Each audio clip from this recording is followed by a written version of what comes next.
Buenas noches, amigos y amigas. Estamos en Debate Público. Hace una semana hicimos el balance de la victoria contundente, no solo de Claudia Sheinbaum, sino de la coalición Sigamos Haciendo Historia, que unos días después, el pasado domingo, ratificó su mayoría calificada en la Cámara de Diputados. Hay 3 posiciones que faltan en el Senado para que tenga esa mayoría calificada, y como ganó en los congresos locales, 27 congresos locales, más las gubernaturas, con la excepción de Jalisco, en donde hasta el día de hoy todo parece indicar que el triunfo lo tendrá el candidato del Movimiento Ciudadano. Esta configuración mayoritaria, no solamente del Poder Ejecutivo, sino del Poder Legislativo, está llevando a la discusión sobre la reforma del tercer poder de la Unión, la reforma del Poder Judicial. La reforma del Poder Judicial fue planteada no como parte del segundo piso de la Cuarta Transformación, sino como parte sustancial del primer piso de la Cuarta Transformación, es decir, del actual gobierno de Andrés Manuel López Obrador. Lo que no se pudo lograr antes de la elección, es decir, los votos necesarios para hacer una reforma constitucional, ahora se tienen. Y esto ha abierto la ventana de discusión y de debate sobre algo que parecía imposible que se lograra, pero además no solamente parecía imposible para los que están en contra de una reforma del Poder Judicial, sino apostaron y prácticamente dijeron que no iba a darse esta mayoría calificada. Cuando esto ya está como un hecho calificado por el INE, ha empezado un debate muy intenso acompañado de un ataque especulativo al peso mexicano, con tal de dar la impresión de que los mercados, esa entelequia que utilizan los neoliberales para hablar de una especie de divinidad intangible e inacible, estarían en contra de una reforma al Poder Judicial, como si los inversionistas pues estuvieran muy pendientes de cómo se integran las salas regionales de magistrados y jueces.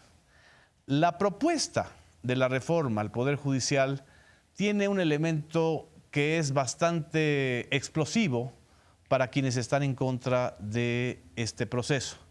Yo aquí nada más les menciono como introducción que uno de los elementos sustanciales de esta reforma es la elección por voto popular y directo de 1,688 cargos, incluyendo 21 cargos que serían los cargos que se votarían en todo el país.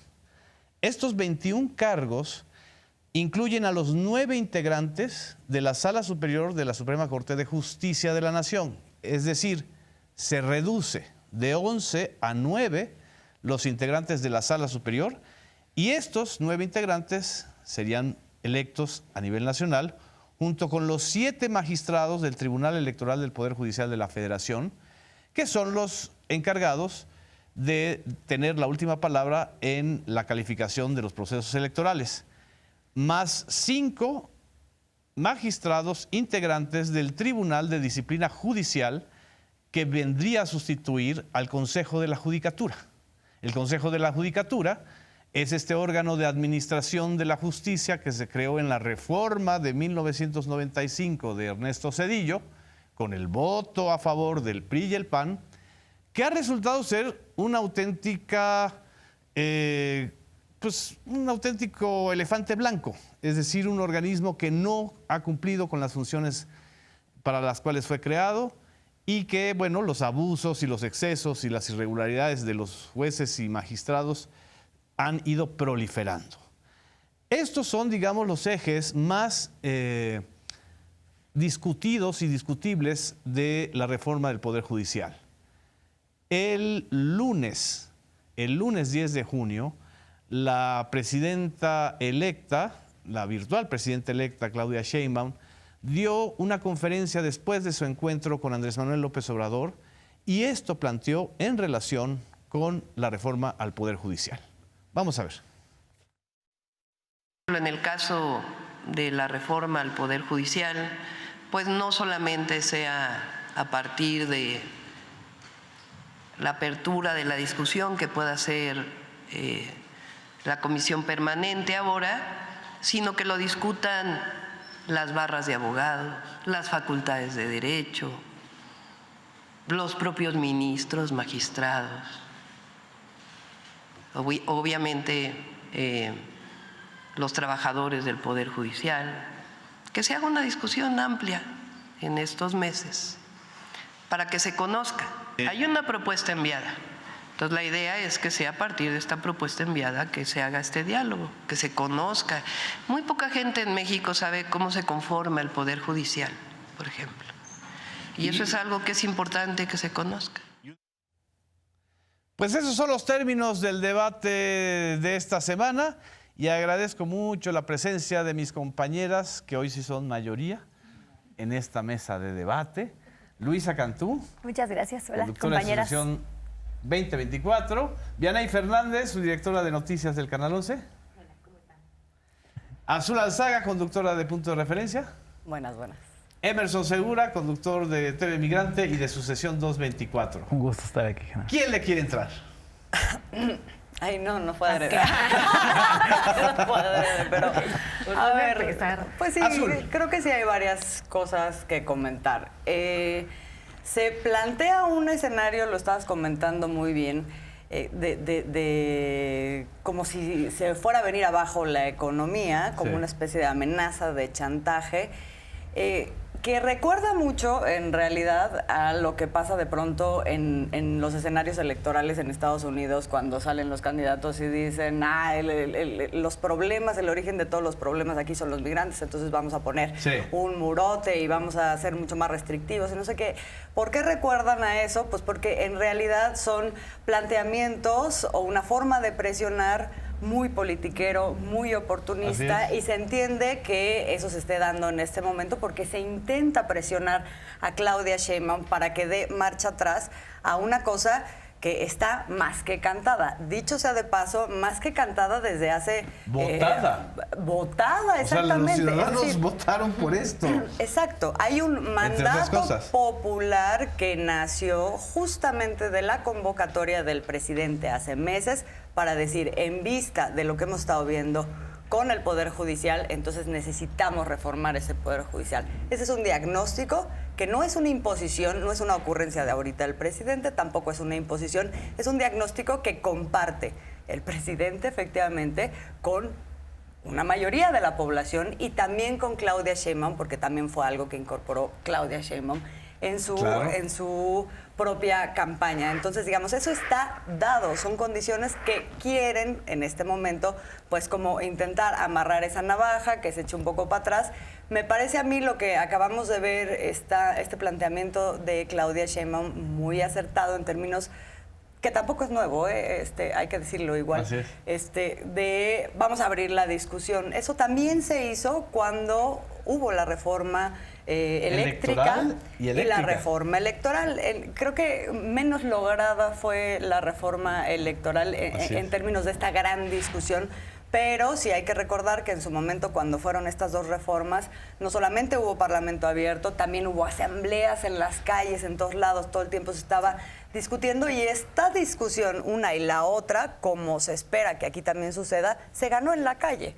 Es decir, también recuerdo muchas encuestas que se dieron en ese momento en donde los elementos que formaban parte, por ejemplo, de la reforma electoral, todas estaban de acuerdo, mayoritariamente la población. Sin embargo, eso no le importó a la oposición y tampoco importó a un poder judicial que en ese momento se permitió interferir en un otro poder, que es el poder legislativo, para dar marcha atrás a esa reforma. Esas son las condiciones en las que en aquel momento el presidente dice: plan C, si no se puede legislativamente porque nos está obstaculizando el Poder Judicial, entonces quien va a decidir es el pueblo, y el pueblo decidió. Entonces, esa es una parte que creo que hay que tener muy claro, esto de que no es una ocurrencia, viene de tiempo atrás. Y la otra parte por la que creo que todo esto es muy oportunista es porque deja fuera todo un escenario que ahora pareciera que no existe, que es que hay condiciones, un terreno abonado para el crecimiento económico en donde participa la inversión extranjera desde hace meses y hay una promesa para hacerlo. Son condiciones que tienen que ver muchas con la política de Andrés Manuel López Obrador y otras que ni siquiera tienen que ver con México, que tienen que ver con la geopolítica internacional y de por qué México se convierte en un lugar propicio para hacer inversión y se ha estado haciendo. Hay inversión pública, hay un crecimiento de la infraestructura, hay mano de obra, hay un proyecto de crecimiento que se está dando en el marco de unas otras cosas que están ocurriendo y que esas no cambian, digamos, esas están ahí y no van a cambiar porque ahorita haya esta reforma judicial, ¿no? O sea, es decir, la conveniencia de la inversión extranjera en México, esa está dada y no va a modificarse por esto. Así es. Luisa. Sí, pues me detendré en varias de las cosas que dijo Azul. Primero, o sea, esto, que hay algunas cosas que en realidad ya le suceden al resto de los poderes y que por la propia naturaleza del judicial no se han podido implementar. Por ejemplo, parte de la reforma implicaría quitarles la pensión vitalicia. Exacto. Es un poco, nadie se explica por qué existe. La disminución salarial. Y que tampoco es así una disminución salarial de austeridad, es en realidad al tope del presidente, que es lo que dice la ley de remuneración de personas servidoras públicas, ¿no? Entonces, como que hay cosas que más bien son pendientes, que ya le pasan al resto de los poderes.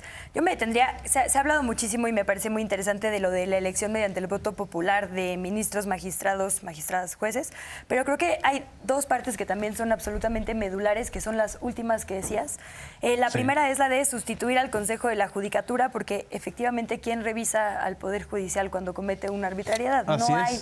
Pues estamos en el desamparo como ciudadanía y la verdad es que el Poder Judicial es uno que es para la mayoría de la gente un laberinto. Lo decía El único la propia que no tiene Sheinbaum. contrapesos. Sí, o sea, todos es los... su propio contrapeso.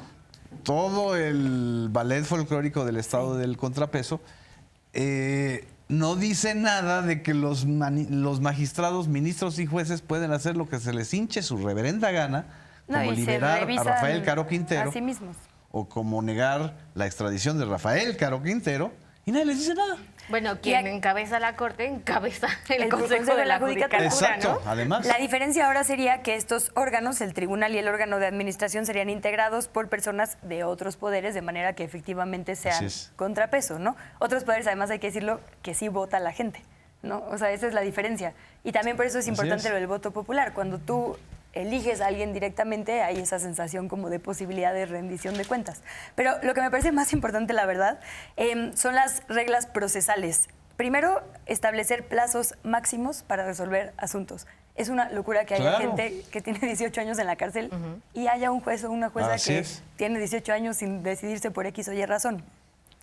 Eso me parece importante, creo que va mucho más allá del Poder Judicial, creo que es una discusión de justicia y punitivismo en general, pero también es para asuntos fiscales, por ejemplo, ¿no? Que a veces benefician a grandes corporativos dándoles plazos gigantes. No, imagínate lo que eso representa para Ricardo Salinas Pliego, que ha estado pateando en el bote durante 20 años. Una deuda nada más fiscal. para hacer un paréntesis, eso quedó desde una reforma al sistema de justicia penal de 2008 y no se ha podido concretar. O sea, penal. Penal. Cuando se cambió el sistema más de penal 20 acusatorio. años con un sistema que supuestamente tenía que transitar a que se acortaran y se hiciera más eficiente todo el procesamiento toda de la justicia. oralidad Y eso no ha era para ocurrido eso. y se les olvida pues que eso viene también de los gobiernos del PRI y el PAN, ¿no? Y este tema que también se acaba de discutir ahorita y que conecta mucho con lo que decían ahora de las reformas, como por ejemplo la energética, la limitación a la suspensión con efectos generales cuando hay un amparo a una reforma constitucional. ¿Qué es esto en español?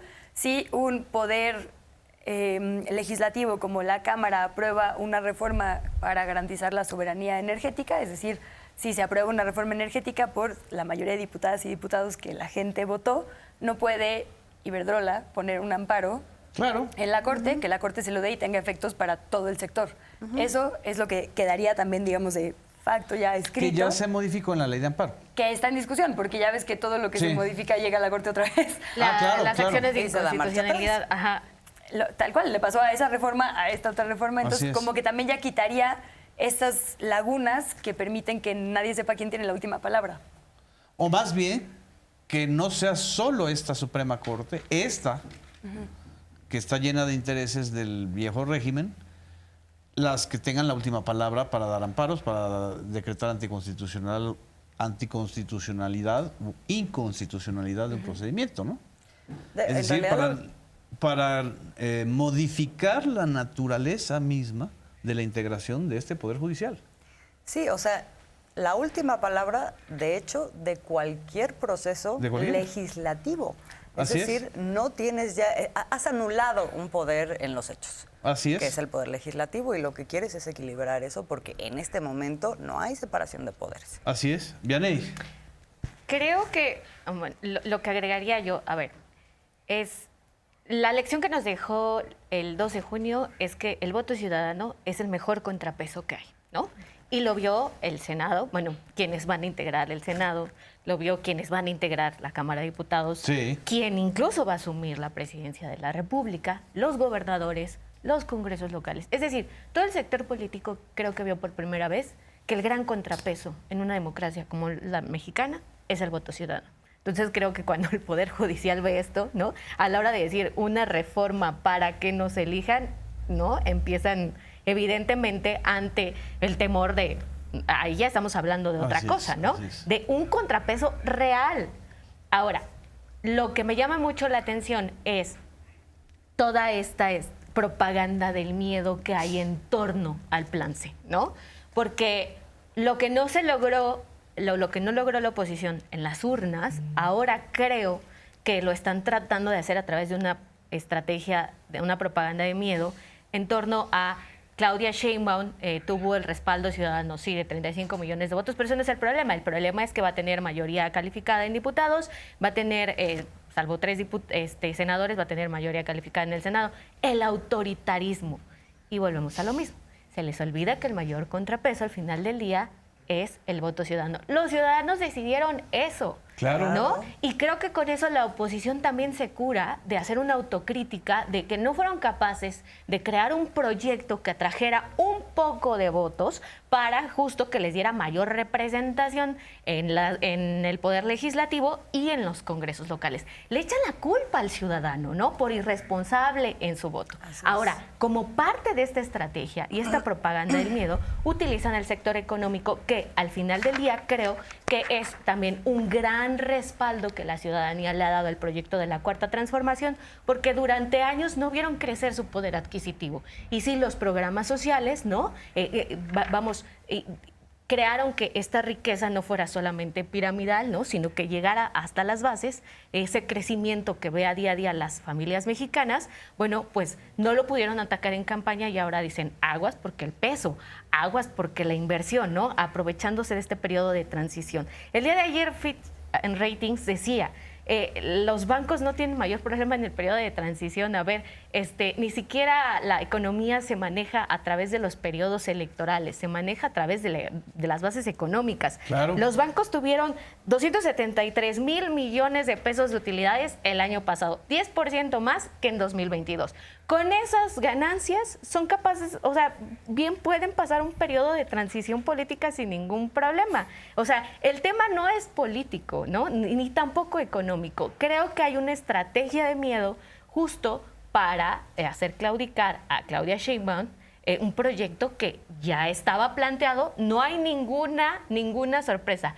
Y los ciudadanos decidieron en las urnas, a diferencia del 2018, ahora sí darle a quien ocupa la presidencia de la República todas las herramientas para que se puedan hacer todos los cambios que se propusieron en campaña. Además, esta campaña de miedo o propaganda de miedo que mencionas, Vianey, la están impulsando, curiosamente, los mismos que dijeron que Morena no iba a ganar, que el plan C no iba a pasar y que Claudia Sheinbaum era un títere de López Obrador.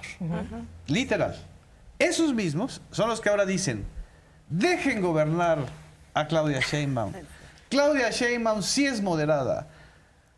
López Obrador quiere asfixiarla, quiere condicionarla, es decir, como el tío Lolo.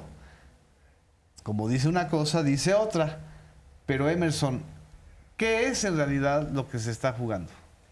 Yo creo que justamente lo que se está cuestionando, por un lado, creo que es el régimen del Poder Judicial, de la alternancia política o de la denominada transición, que digamos que justamente uno... ¿Cuándo se creó ese régimen? En 1995. También, ¿Qué era? digamos que el cedillismo, donde justamente...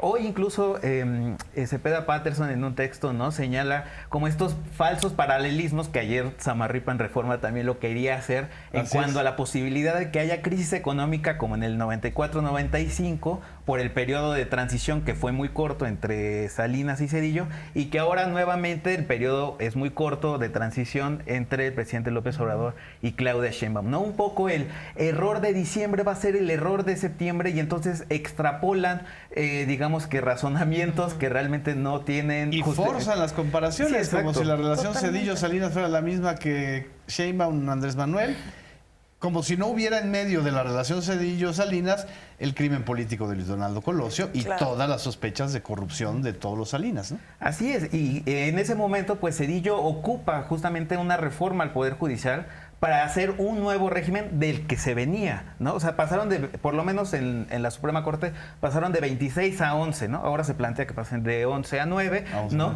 Pero en ese sentido creo que ese régimen de la alternancia que se creó con Zedillo es el que se está cuestionando, y creo que por eso encienden las alarmas, un poco en lo que señalaba Vianney, pues están estas lecturas, yo lo veo como una afición de diversos medios de comunicación y de la comentocracia. Hay una afición a los escenarios apocalípticos y de catástrofe, ¿no? Y que al mismo tiempo, no solo pues hay una misoginia importante cuando señalan que Claudia Sheinbaum va a estar López Obrador detrás del poder, sino creo que también habla de un...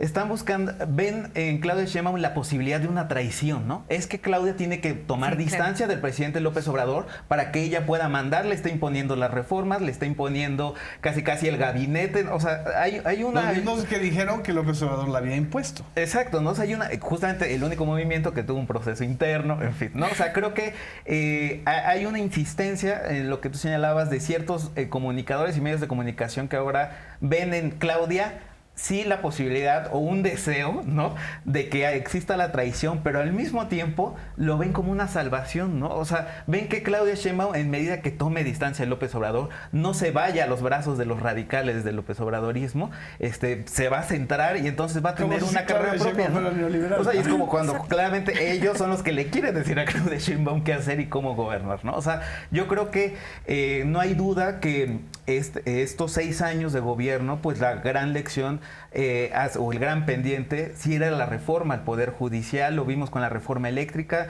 vimos cómo el Poder Judicial era el último dique de que, a pesar, como señalaba Azul, de que eran reformas pasadas por el Congreso, por Cámara de Diputados y por el Senado, la Suprema Corte las tumbaba, es decir, ya tenía un rol extralimitado donde pues legislaba de facto, ¿no? O sea, decía, o sea, ya para qué queremos Congreso, pues que solo exista la Suprema. Por eso le superior, puso ¿no? el Supremo Poder Conservador López Obrador, haciendo referencia a lo que existió en la lucha entre liberales y conservadores en la época juarista. Pero esto que estás comentando, antes de que nos vayamos al corte, quiero lo ilustramos con este fragmento de un programa muy visto en Canal 11 que se llama Primer Plano, en el que exactamente esta discusión de el verano peligroso, como le pone Leonardo Curcio, como si fuera película de Gloria Trevi, Verano Peligroso, y esta es la respuesta que le da Lorenzo Meyer. Vamos a ver ese fragmento. El presidente López Obrador, que ha leído mucha historia, pues no va a reeditar el Salinas Zedillo, ni va a reeditar el Calderón Fox, que han sido épocas muy difíciles entre un presidente que no se acaba de ir y una presidenta que hoy tiene una legitimidad indiscutible. El futuro le pertenece a Claudia, no hay duda, pero el presente le pertenece a López Obrador. Depende cómo gradúen eso, que supongo que tienen todos los incentivos para que salga bien, dependerá si tenemos un verano tormentoso o un verano tranquilo. Yo no lo veo tormentoso de ninguna manera, lo veo tranquilo de antemano. Dices, el presidente Andrés Manuel López Obrador rijoso. Sí fue rijoso, porque a él le tocó el momento de choque con lo que quedaba de las antiguas formas políticas, y tenía que ser así. Ahora, Claudia ya tiene la plaza tomada. Entonces, si se muestra rijosa, que no va a ser el caso, sería absurdo. Así que tiene es lo natural, va a tener que ser muy suave, pero que conste, mi impresión es que no es particularmente flexible en principios, pero suave sí tiene que serlo y no tiene por qué no. Así que mi pronóstico es que va a ser muy tersa. ¿Qué te parece? Verano peligroso. La verdad es que, perdón, el verano peligroso es de Alejandra Guzmán, no de Gloria Trevi. Pero aquí el doctor Curcio dijo verano tormentoso, que es una propaganda de miedo, solo que dicha de manera elegante, con estas fórmulas disque académicas que tienen, de decir no. Es la absoluta hiperpersonalización de los procesos políticos. Sí, totalmente. ¿Sí? Si levanta la ceja Claudia Sheinbaum, si baja el brazo, si le da un beso López Obrador a Claudia Sheinbaum, ¿cómo se atreve a besar a la presidenta de esa manera en el cachete? Es decir, todo este discurso de los derrotados, que ahora, como buenos hipócritas, están yendo a la insidia. El tema aquí es si el ataque especulativo va a tener algún asidero, ¿no? No sé qué, antes de ir al corte, ¿qué consideras, Luisa? Pues ya vimos el resultado del ataque especulativo en el 2 de junio, ¿no? O sea, yo no veo que necesariamente lo que sucede en Twitter o en la conversación de élite en los medios de comunicación termine permeando en el sentir ciudadano. Y la prueba máxima es cómo votaron, a pesar de estas mismas narrativas que estuvieron presionando fuerte. De la narrativa incluso del narcopresidente y la narcocandidata, ¿no?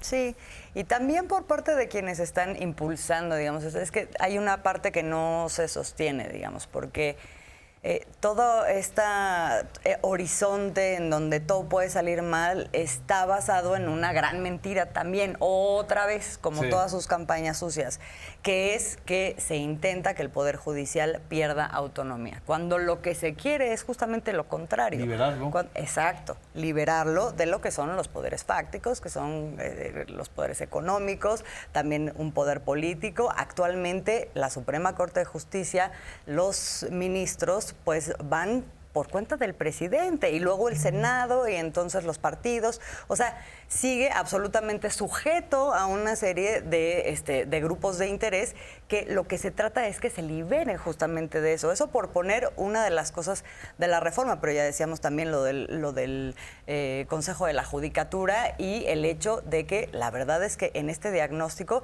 pues tienes una gran parte de jueces, magistrados, ministros que están secuestrados por otro tipo de intereses. Y eso como que de repente ya no entra en la película que están contando cuando hablan de que se está queriendo dinamitar las instituciones, los contrapesos y todo. Pues es que no habían contrapesos. Actualmente no existen esos contrapesos. El gran peso es el poder económico, todavía a pesar de que ha existido esta distancia o este distanciamiento a partir del Ejecutivo, lo vemos también en el Poder Legislativo, pero no había ocurrido en el Poder Judicial y eso tiene que ocurrir. Y justamente son ellos los que ahorita, o sea, esos poderes, los que ahorita están tratando de decir no por ahí, cuando lo que sabemos es que ese Poder Judicial y ese andamiaje que existía era para legitimar y legalizar el despojo. Así es. Entonces, así es. Vamos a un corte y ahorita regresamos con esto justamente de la autonomía del Poder Judicial. No nos dejen.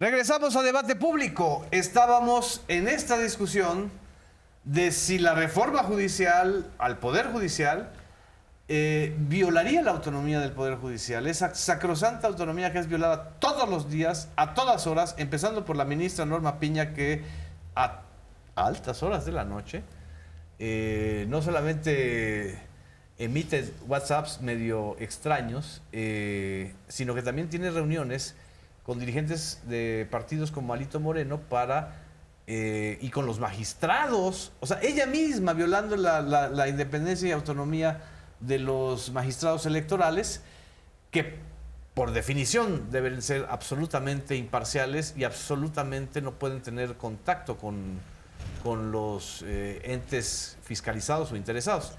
Veamos esta parte de la mañanera del martes 11 de junio, donde López Obrador plantea así la necesidad de la reforma del Poder Judicial. Hay mucha corrupción en el Poder Judicial. Está el Poder Judicial secuestrado, tanto por la delincuencia organizada como por la delincuencia de cuello blanco. Y no está el Poder Judicial al servicio del pueblo. Jueces, magistrados, ministros no imparten justicia. Hay, desde luego, honrosas excepciones. Entonces, necesitamos esa reforma. Urge.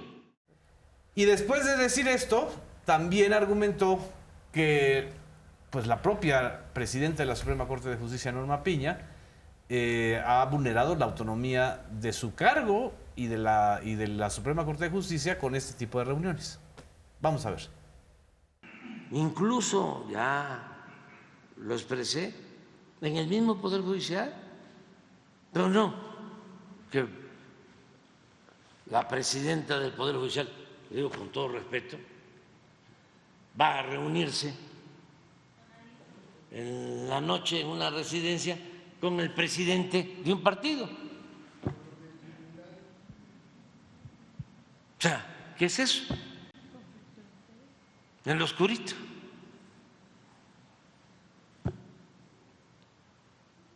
Y muchas otras cosas, pues. Entonces vamos a tener jueces, magistrados, ministros íntegros, honestos, y el pueblo tiene un instinto certero. Pues, ¿cómo ven? Vianey.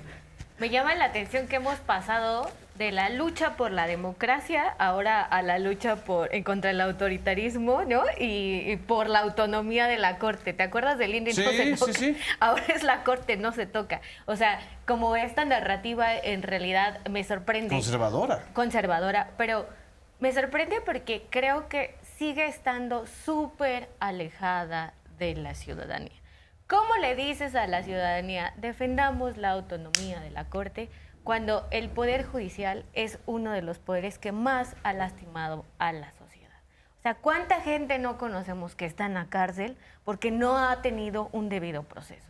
¿Cuántas veces no nos ha tocado, ¿no?, que desde una multa de tránsito hasta una multa administrativa, si te toca un MP, es la pesadilla más horrible que te puede tocar en este país, debido, ¿no?, justo a que es un poder que se domina por sí solo, ¿no? Lo de la ministra presidenta creo que es la punta del iceberg, ¿no? Que lo vemos hacia abajo de lo que está sucediendo con el Poder Judicial. Ahora, esta narrativa de los ciudadanos no razonaron que no va a haber contrapesos o que la Corte es nuestro gran contrapeso. A ver, perdón, la ciudadanía no es tonta. Hubo un voto cruzado súper definido, ¿no? Los casi 36 millones de votos que tuvo Claudia Sheinbaum no son los 33 millones que tuvieron en diputados y no son los 32 millones de votos tuvieron en el Senado de la República.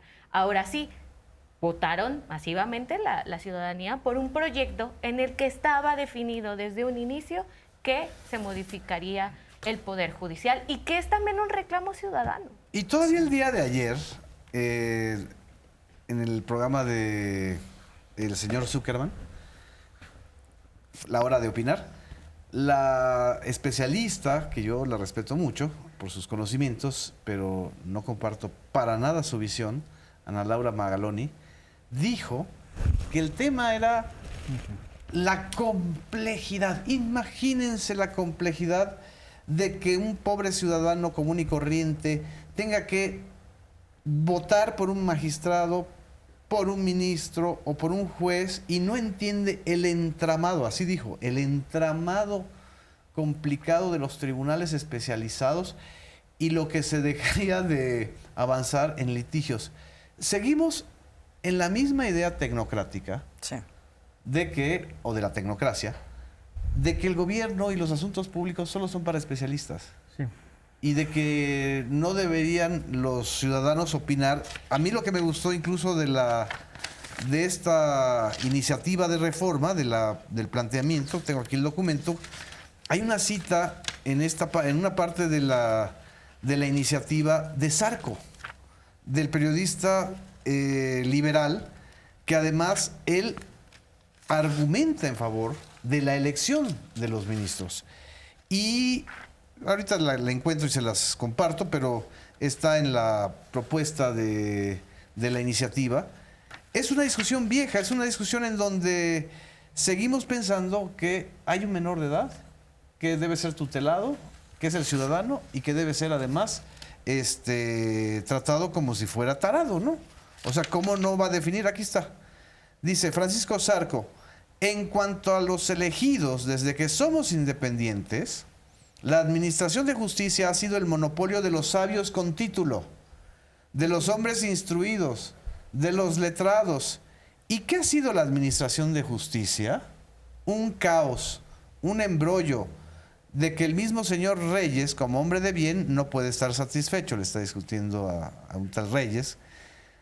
La Suprema Corte, inamovible en medio de nuestros cambios, ha estado muy lejos de corresponder a las esperanzas que aún se tienen en la sabiduría oficial.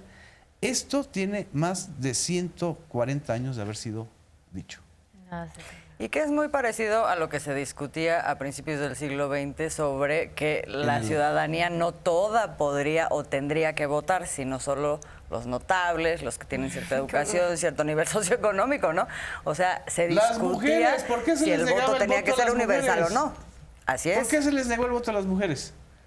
Bueno, se les negaba. Misoginia, obvio, y porque pensaban que iban a votar por la derecha. Porque no estaban educadas. Porque no estaban educadas y preparadas. Porque los hombres eran los que tenían que decidir sobre los asuntos públicos y las mujeres sobre los asuntos de casa. Perdón, es el mismo grupo que está defendiendo los plurinominales que, les recuerdo, se eligen por cociente natural y resto mayor, que es el remanente más alto de los restos de votaciones. O sea, digo, si por complejidad habría prioridades, la verdad, ¿no? De sistemas.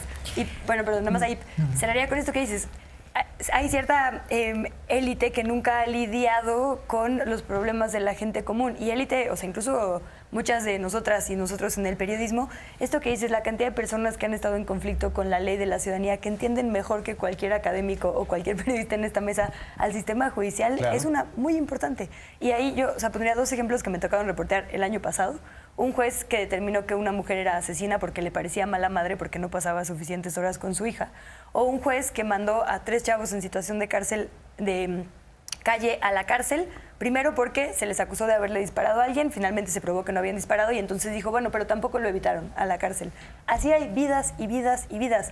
Dile a esa gente que no necesita una reforma del Poder Judicial o que los contrapesos les han ayudado personalmente en su vida. Sí. Es que es ofensivo. O cuando el acceso al amparo es una cuestión de recursos, ¿no? Porque entonces ves que Grupo Salinas sí puede obtener amparos y amparos sobre amparos, sobre amparos, sobre amparo, pero un ciudadano que a lo mejor lo acusaron... Que tiene una deuda fiscal de 5,000 o 10,000 pesos... Y para conseguir un amparo, o sea, tampoco es como, ¿no? Si vas que vas a sacar del acta de nacimiento en un kiosco electrónico, ¿no? O sea, sí, y yo creo que también esto que señalaba, esta cita de Zarco, o sea, de los sabios con título, ¿no? O sea, creo que también revela, creo que es muy pertinente la cita porque hace unos días también veíamos en la hora de opinar, ¿no? Con Héctor Aguilar Camín diciendo que había ciudadanos de baja intensidad. Sabios, ¿no? Como el oráculo. ¿No? O sea, sea, ciudadanos de baja intensidad y que por eso no sabían cómo ejercían el voto y que pues casi el suicidio colectivo, ¿no? Para poder adivinar o entender esta gran revelación de Héctor Aguilar Camín, ciudadano de baja intensidad, ¿qué será? Pues un poco alguien que supuestamente no tiene esta capacidad de deliberar y de definir su voto a partir de lo que más le conviene, supongo que esa es su lógica, ¿no? Pero... O sea, extrae el término del término conflicto de baja intensidad, que es un anglicismo que se utilizó durante la Guerra Fría para distinguir entre los conflictos de alta intensidad, donde había guerras, como en Vietnam, como en Corea, y de los de baja intensidad, ¿no? Entonces ahora, con una idea de la Guerra Fría, eso es lo que a mí me llamó mucho la atención de Héctor Aguilar Camín, habla ahora de los ciudadanos de baja intensidad. ¿Él cómo se consideraría? ¿Como un ciudadano de alta intensidad porque tiene la capacidad en un micrófono de decir barbaridades, de apoyar a Xóchitl Gálvez y además de decir que hay una sobrerepresentación? ¿Eso es un ciudadano de alta intensidad? Eso es un cínico. Lo que estamos viendo en los medios de comunicación en estos momentos es el desfile más asqueroso del cinismo, porque ni siquiera son capaces... y aquí quiero que podamos debatir esto, ni siquiera son capaces ellos, como López Dóriga, como Ciro Gómez Leiva, como Héctor Aguilar Camín, como Leo Zuckerman, etcétera, etcétera, etcétera, de decir, nos equivocamos, señores. Les estuvimos vendiendo a Xóchitl Gálvez durante 3 meses de campaña. No fueron, ni siquiera fueron neutrales, ni plurales. Que le exigían a los medios públicos eso, y le exigían a los demás eso. Pero ni veraces. Pero ahora, perdieron Kimusabi, dice López Dóriga, ¿no? Le dijo a Claudio X, ¿no? Perdimos, perdiste Kimusabi. Yo no he perdido, dice el señor del micrófono de oro. Bueno, que no se la pasó todo el tiempo diciendo que esto era un desastre, que el gobierno de López Obrador estaba a punto de perder porque además habían las sospechas de que sus hijos y no sé quiénes estaban vinculados con el narco. Igualito que Loret, que al día siguiente de que pasa la elección, Loret se la pasa regañando a los de la coalición opositora cuando solo tuvo voz para ellos. Estos son los jueces mediáticos. Es decir, los tribunales mediáticos que se potenciaron durante el periodo de la alternancia, que según ellos es el de la transición, pues también merecerían una reforma, ¿no? ¿No crees, Viole? Sí. Es que, ¿sabes qué? O sea, lo más inverosímil es que, digo, no voy a cuestionar sus historias personales, ¿no? Cada quien, digo... pero creo que incluso ellos también están alejados de la realidad, ¿no? O sea, están alejados justo de esta ciudadanía. Por eso no alcanzaron a entender lo que se venía y no alcanzan a entender lo que sucedió en las urnas, pero tienen un poder, ¿ah? Sí, claro, y tienen una responsabilidad. Claro. O sea, así como decían, el lunes 3 de junio deberíamos de hacer un análisis a las casas encuestadoras, lo cual me parece súper sano en la conversación pública, pues también deberíamos de hacer un análisis, ¿no? De cómo cada uno de los medios cubrimos la elección, de cómo cada uno de los medios les dimos voces a los diferentes actores políticos y de cómo cada uno de los medios estamos retratando la realidad que estamos viviendo, ¿no? Así es. Porque aparte de esto de que no entienden y que están alejados de la ciudadanía, también veo un tono demasiada misoginia sobre Claudia Sheinbaum, ¿no? Sí. O sea, que no terminamos por entender que el hecho de que haya llegado una mujer a la presidencia de la República debe que cambiar la conversación pública y cómo vemos las cosas, incluso los medios de comunicación. O sea, creo que Claudia incluso ha sido muy responsable, ¿no? El presidente también en los tiempos, no reunirse antes, sino hasta que los cómputos distritales terminaran. Sí, respetando las reglas del juego, ¿no? Y entonces pero Claudia sigue instrucciones. se reunió, ¿no?, con los directivos de BlackRock, salió a decir, Rogelio Ramírez de la U va otra vez como secretario de Hacienda. Creo que ha sido muy cauta y ha dado muestra justo de la preparación que tiene, ¿no? Que sí llega una mujer, pero no es cualquier mujer, vamos. Y creo que eso también atraviesa la conversación de los medios privados en este momento. Creo que se niegan ellos también a perder los privilegios que han tenido. O una falsa idea de que inciden en el poder político. O sea, su incapacidad. O sea, claro, que un día veamos a Lorenzo Córdoba diciendo que en el templete, en el Zócalo, en donde estuvo Beatriz Pajes, diciendo que avanzamos hacia una dictadura de mayorías, y al otro día salga a decir, no hay elección de Estado, pero al otro esté con Latinos, justamente cuestionando la mayoría de la gente, pues habla, creo que, de la incongruencia. Y él, es decir, viene de ser funcionario del INE, o sea, presidente del INE. O sea, creo que lo que refleja no es, o sea, lo que les interesa. O sea, creo que a este grupo, hablábamos de los sabios con título, creo que hay algunos que se asumen como tales alrededor del Poder Judicial, como unos que había alrededor del INE. O sea, este grupo político, creo que Lorenzo Córdoba, pues digamos que se enarbolaban como nosotros. Nos preocupan las instituciones. No les preocupaban las instituciones, les preocupaba el régimen político que les permitía incidir supuestamente en los partidos políticos, como Lorenzo Córdoba se sentó con Alito Moreno a decirle cómo se podía reelegir en el CEN del PRI, ¿no? Por ejemplo. Les preocupa quedar bien con los poderes que los colocaron en esos micrófonos. ¿O te acuerdas de este clasismo de la conversación que filtraron, ¿no? De yo, jefe, máximo. De Lorenzo Córdoba, sí. De las elecciones en Oaxaca, ¿no? De un encuentro con un representante de una comunidad indígena. A mí, honestamente, no me parece mal que abiertamente las personas que tienen un micrófono digan con quién simpatizan. O sea, creo que también... Eso sería genial. Es que es parte de una madurez también, creo, ciudadana y democrática, en la que no deberíamos asustarnos. O sea, yo no veo mal que alguien diga... Esa es la pregunta. O sea, como que creo que para allá iba. Y también... ¿Por qué no hay transparencia absoluta de en qué circunstancias suceden, digamos, estas relaciones de poder o estas relaciones, incluso de funcionamiento de los medios? Ahora decías de la conformación, digamos, de los grandes corporativos que tienen además un medio de comunicación. Pues, o sea, para empezar hay una concentración muy importante de conglomerados empresariales y sí, la mayoría surgieron durante el prismo, un poco durante el panismo. Es decir, creo que si tuviéramos todas y todos las herramientas de transparencia para saber de dónde vienen los recursos de las personas que estamos escuchando y las personas a quienes escuchamos, como honestamente creo, aquí se ha dicho muchas veces, dijéramos, mi periodismo viene de aquí, claro, pues la gente podría de verdad elegir en libertad la pluralidad que se le dé la gana. A ver, yo no digo que eso no signifique permiso, que eso signifique permiso para mentir o para enmarcar la realidad, ¿no? Eso tiene que ver con la ética que todos los medios públicos y privados deberíamos tener y que para eso hay figuras ya muy avanzadas como defensorías de audiencias que no necesariamente todos los medios tienen. O sea, creo que si vamos a plantear también como ciertas condiciones para los medios, tendrían que ser primero laborales de su gente, después de conflicto de interés, de transparencia, y con esas reglas claras que cada quien diga lo que quiera, y quien quiera hablar por Xochitl y levantarle la mano y exigir que lo haga, porque también de eso se trata un poco, de democratizar la conversación. Querida Luisa, acabar con la simulación. Así es. Y la simulación es el nombre del negocio, es el nombre del juego. Es decir, la cuarta transformación no solamente está combatiendo la corrupción, está combatiendo algo peor que la corrupción, que es la simulación. El decir una cosa y pensar otra. A mí, la verdad es que me maravilla, y lo digo abiertamente, porque creo que son genuinos, creo que son absolutamente sinceros, los participantes de la mesa de Atypical, ¿no?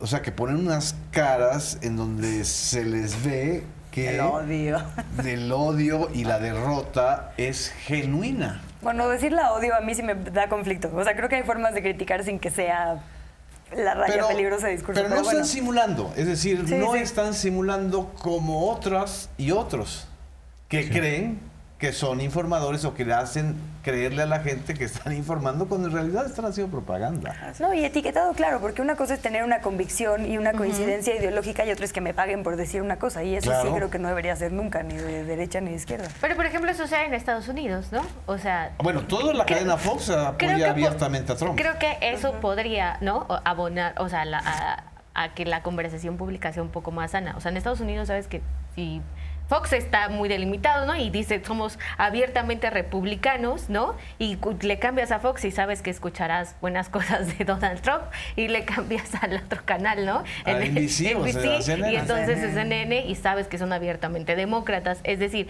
y entonces justo en medio de estas dos posiciones muy claras y muy transparentes, pues han surgido también medios digitales que creo que también abonan. O sea, sí, yo también, yo Pero estaría... eso que sucede en Estados Unidos, en México sería y es, según ellos, polarización.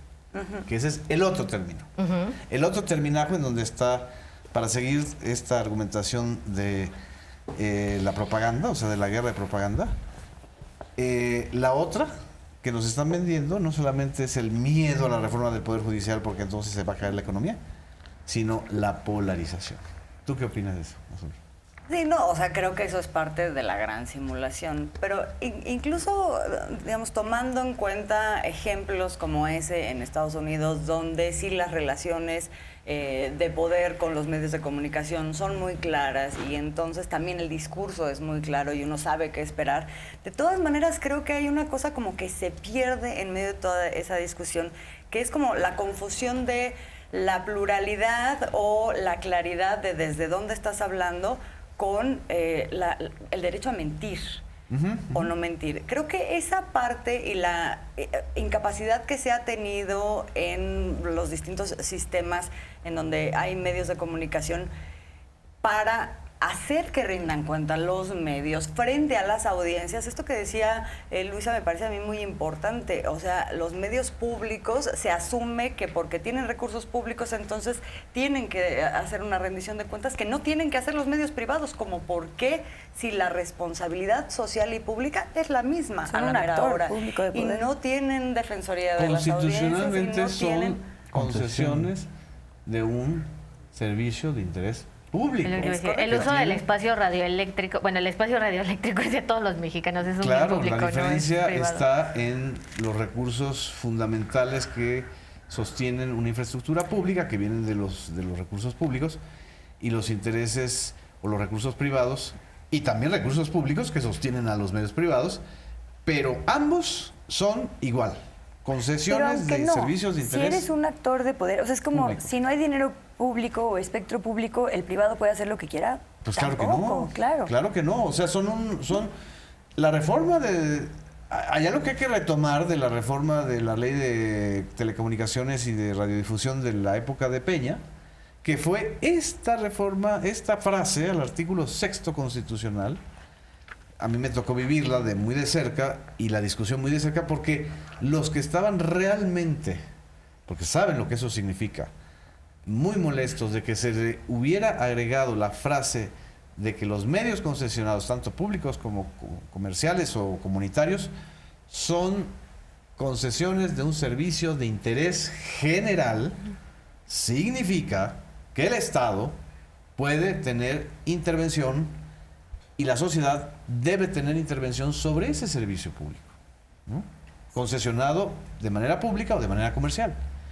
Pero ese es el debate que también tenemos que entrar en esta nueva etapa. Yo creo que sí. ¿No? Sí. O sea, donde no solamente están los jueces del Poder Judicial, sino los jueces mediáticos que tanto han intoxicado en estos últimos meses. Y que hasta ahora han tenido también un poder unilateral, o sea, de aquí para allá no hay una devolución justamente con una ciudadanía con la que supuestamente tendría que tener un diálogo. Yo creo que la devolución se ha dado de manera indirecta involuntaria con esta deserción de audiencias. Exacto. Y la deserción de la credibilidad, ¿no? Justo eso iba a decir. O sea, creo... Sí, hay una sanción muy clara.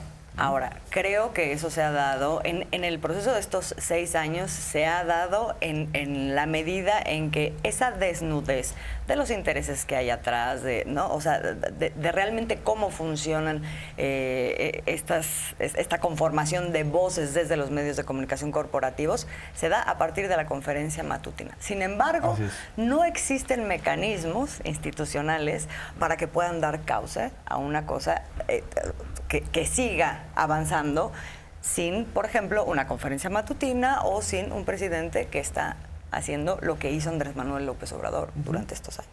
Un poco lo que creo que es un pendiente. Que tuvo que ser rijoso porque a él le toca abrir la compuerta, entrar en lo que él llama la ciudadela del poder, que estaba tomada pues por esos intereses, ¿no?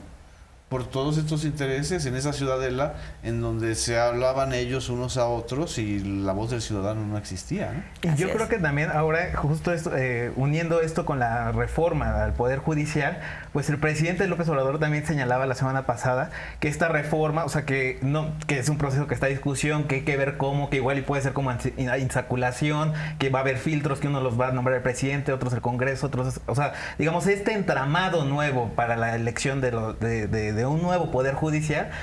El presidente, creo que consciente de que lo que implican en las elecciones los medios de comunicación es como, bueno, no le voy a abrir a los medios de comunicación casi la ventana de, ahora tenemos elecciones del Poder Judicial, y el presidente dice, no, pues a ver esta cosa, Justicia TV, ¿cuál canal judicial? Ahí que pongan sus propuestas, ¿no? O sea, un poco para decir, desde el Estado no se les va a dar tiempo para que hagan, o sea, los medios privados, para que promuevan sus ideas, ¿no? O sea, creo que también hay una lógica de que, pues bueno, existen los medios para que puedan poner sus ideas sobre la mesa, ¿no? O sea, creo que un poco no solo hay una disputa por el poder político, sino una disputa por las audiencias, ¿no? Ahora, lo cierto, ya nos vamos a ir, es que todavía es reforma constitucional y falta la reforma secundaria, donde se va a definir, a final de cuentas, las reglas más claras, ¿no? De cómo se van a elegir. ¿Querías comentar algo, Luisa? Pues nada, no, solo cerrar, o sea, diciendo que sí es una conversación delicada, porque sí hay que pensar que en cualquier momento puede haber un cambio de régimen, y el ejemplo lo hemos vivido en muchos países de América Latina, es decir, el diseño que quede va a quedar si llega la ultraderecha también. Claro. Entonces, siempre hay que tener eso en cuenta, justamente para que digamos, los cascarones o los esqueletos, o el diseño que dejemos, sí de verdad defienda a la gente, llegue quien llegue, ¿no? Eso sí me parecía muy importante. Así es. Sí, claro. Yo también creo que esas voces, ¿no?, que ahora nos parecen irrisorias en Twitter, ¿no?, de Atypical y demás, creo que lo vimos en determinado momento en Argentina hace unos 8 años, ¿no?, estas posiciones tan de extrema derecha, y hoy los estamos viendo en un distinto lugar del poder, ¿no? Pero creo que aquí en México lo que dice el presidente tiene mucha razón. La sociedad está más politizada, y creo que así como el poder, la clase política se ha topado con el contrapeso del poder ciudadano en las urnas, creo que también los medios de comunicación nos vamos a topar tarde o temprano con justo ese mismo poder ciudadano, que es el que le están temiendo hoy por hoy el Poder Judicial. Así es. Pues muchas gracias, compañero. Muchas gracias a ustedes. Nos vemos en la próxima emisión de Debate Público.